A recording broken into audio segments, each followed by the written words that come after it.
கர்த்தருடைய பரிசுத்த நாமத்துக்கு ஸ்தோத்திரம். கர்த்தருக்குள் பிரியமானவர்களே, மற்றொரு புதிய நாளின் அதிகாலை வேளையிலே கர்த்தருடைய நாமத்தினால் உங்களை வரவேற்கிறேன். விசேஷமாக இந்த புதிய நாளிலே கூட கர்த்தர் கொடுத்திருக்கிற வாக்குத்தத்த வசனம், அது யோபு 8ஆம் அதிகாரம் 7வது வசனம்.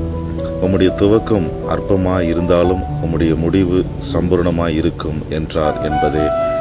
ஆம் பிரியமானவர்களே, நம்முடைய வாழ்க்கையின் தொடக்கம் தொழில் அல்லது முயற்சிகள் மிகவும் சிறியதாகவோ பலவீனமாகவோ அல்லது கஷ்டங்கள் நிறைந்ததாகவோ இருக்கலாம். ஆனால் நீங்கள் தொடர்ந்து தேவனை நம்பி உங்கள் வழிகளை அவரிடம் ஒப்படைக்கும் போது உங்கள் முடிவு மிகுந்த ஆசீர்வாதத்துடனும் வெற்றியுடனும் பரிபூர்ணமான நன்மையாக இருக்கும்.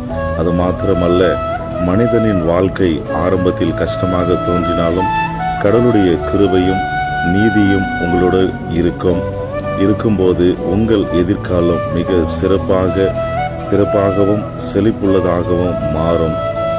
தொடர்ந்து கர்த்தர் தாமே இந்த புதிய நாளின் துவக்கம் முதல் முடிவு பரியந்தமாய் உங்கள் ஒவ்வொருவரையும் ஆசீர்வதித்து பலப்படுத்தி பாதுகாத்து வழி நடத்துவாராக. ஆமேன். Stay God bless you all.